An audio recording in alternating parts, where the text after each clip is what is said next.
Once, a single empire ruled lands from the deserts of Arabia to the gates of Vienna. For 600 years, the Ottoman Empire was the heart of Islam, the bridge between East and West. But in just a few decades, it vanished. What destroyed it? And how did its fall redraw the entire Middle East, creating the borders, conflicts, and chaos we still see today? This is the story of betrayal, war, and empire. The story of how the Middle East was carved up by foreign hands. In the 19th century, the Ottoman Empire was called the sick man of Europe. Corruption, internal revolts, and nationalist movements were tearing it apart.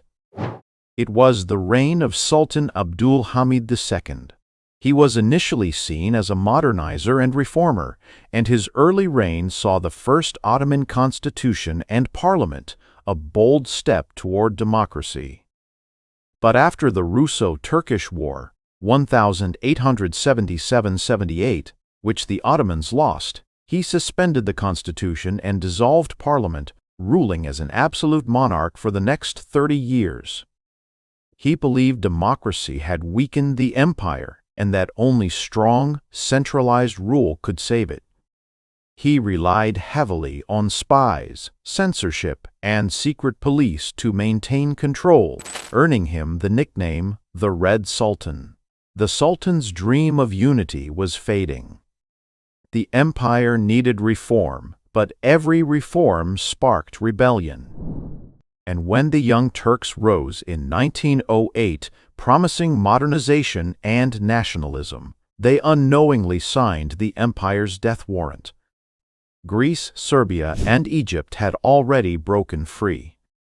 And European powers, Britain, France, and Russia, were waiting for the empire's final breath. By 1913, after losing the Balkans, the Ottomans were desperate, their last hope to side with a strong ally. In 1914, Europe was burning. The Ottomans joined the Central Powers, Germany and Austria-Hungary, hoping to regain lost glory. But instead, they walked into a trap. The Allies, Britain, France, and Russia, struck the empire from all sides. The British promised independence to the Arabs if they revolted against Ottoman rule. This was the Arab Revolt, led by Sharif Hussein of Mecca and secretly guided by T.E.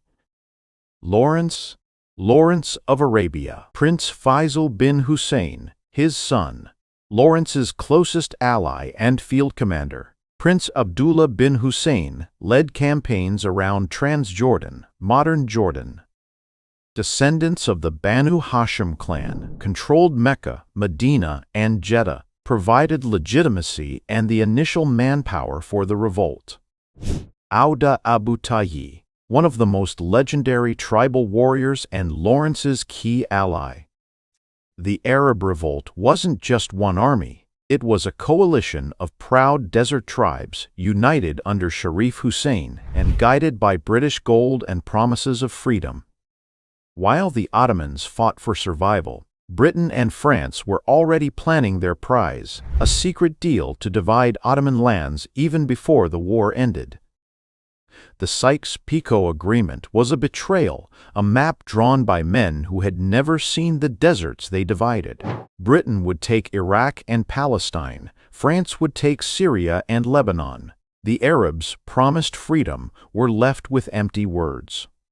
In 1918, World War I ended, and so did the Ottoman Empire. The once mighty Caliphate lay in ruins. The Treaty of Sèvres in 1920 carved the empire into pieces. Anatolia was to be occupied by the Allies. Armenia and Greece were promised territories. And the heart of the Islamic world was to be placed under Western control. But a soldier from Anatolia refused to accept defeat, Mustafa Kemal, later known as Atatürk. He led the Turkish national movement against the foreign powers, and in 1923, after years of struggle, he declared the Republic of Turkey. With this, the Ottoman Empire officially died. The Caliphate was abolished, and the Islamic world, for centuries united under one empire, was divided into states drawn by European pens. The British and French now controlled everything from Baghdad to Beirut. But these weren't real nations, they were lines on a map. Iraq, 3 ancient provinces forced into one. Syria and Lebanon, split to weaken Arab unity. Palestine, placed under British control, setting the stage for a new conflict.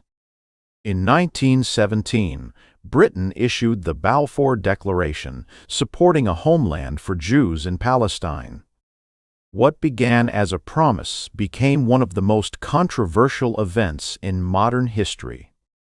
The borders drawn in 1916 still define the Middle East today, and so do the conflicts born from them: the Arab-Israeli wars, the Syrian crisis, the rise of nationalism, and the endless struggle over identity and faith.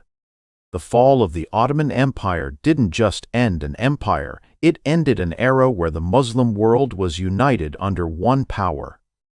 Today, Turkey stands as the heir of that legacy, modern, secular, yet haunted by its imperial past. The Arab world remains divided, its unity broken by lines drawn in European offices over a century ago. Every border, every war, every revolution in the Middle East echoes the fall of the Ottomans. The Ottoman Empire ruled for 600 years, but in the end it wasn't conquered by swords, it was destroyed by secrets, betrayals, and ambition. And from its ashes, the modern Middle East was born.